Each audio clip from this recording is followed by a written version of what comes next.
Universidad de las Fuerzas Armadas ESPE, carrera de Educación Inicial, primer semestre.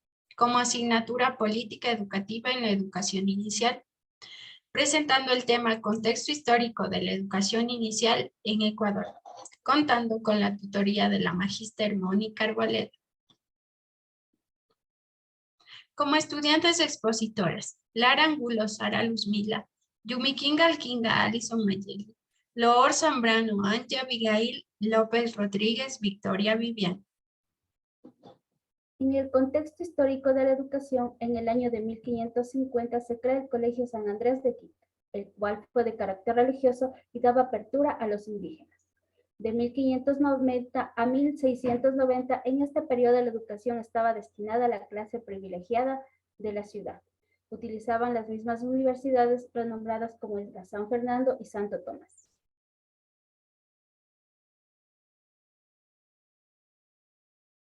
En 1835, en el gobierno de Vicente Rocafuerte, se crea el primer colegio para señoritas Nuestra Señora de la Caridad, ya que la educación estaba destinada en ese entonces solo para los hombres y las niñas tenían el acceso limitado a los conventos. En 1871, en el gobierno de García Moreno, se declaró la educación primaria gratuita, universal y obligatoria. Además, se crearon instituciones formadoras por nuestros indígenas y se introdujo la educación técnica para las escuelas de bellas artes y agrícolas. En 1877, a nivel superior se inició con la formación de profesionales en obstetricia en las universidades de Guayaquil y Cuenca.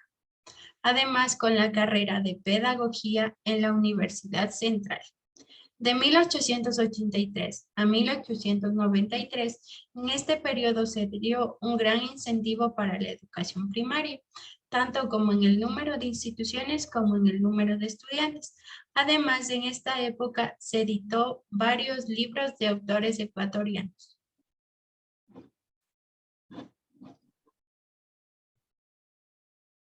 En 1888, en el gobierno de José Plácido Camaño, se creó el Ministerio de Educación Pública. Se crearon escuelas en todas partes, hasta en las Islas Galápagos. Se abrió y estructuró la Escuela Militar Náutica y se formó el Instituto de la Ciencia.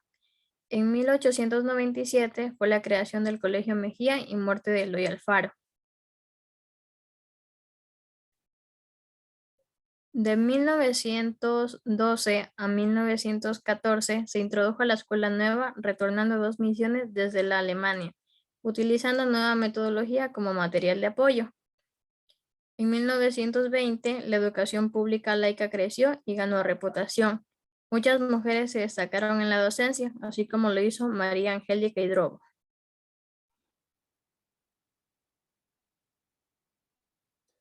En 1944, la educación rural se vincula al mundo social, cultural, económico y político.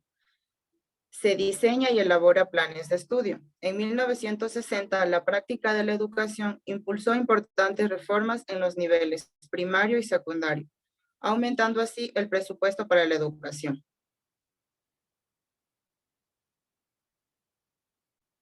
En 1964, la enseñanza primaria rural acoge 6 años lectivos y en la secundaria se crea ciclo básico y ciclo diversificado.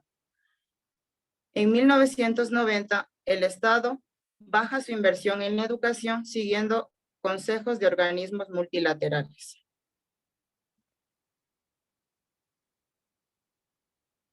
En el 2002 se crea el programa de educación inicial con el propósito de garantizar el óptimo funcionamiento y definir políticas para la educación inicial.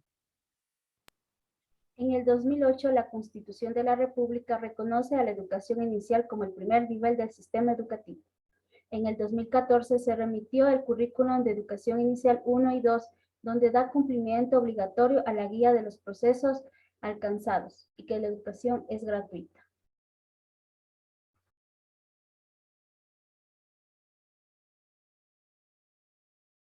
En el 2016 se emite la normativa para la autorización y prestación de servicios de desarrollo integral para la primera infancia.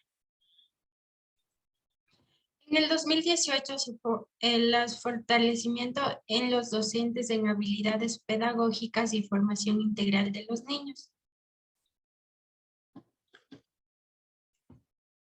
Esta ha sido una breve reseña sobre el contexto histórico de la educación inicial en Ecuador. Gracias.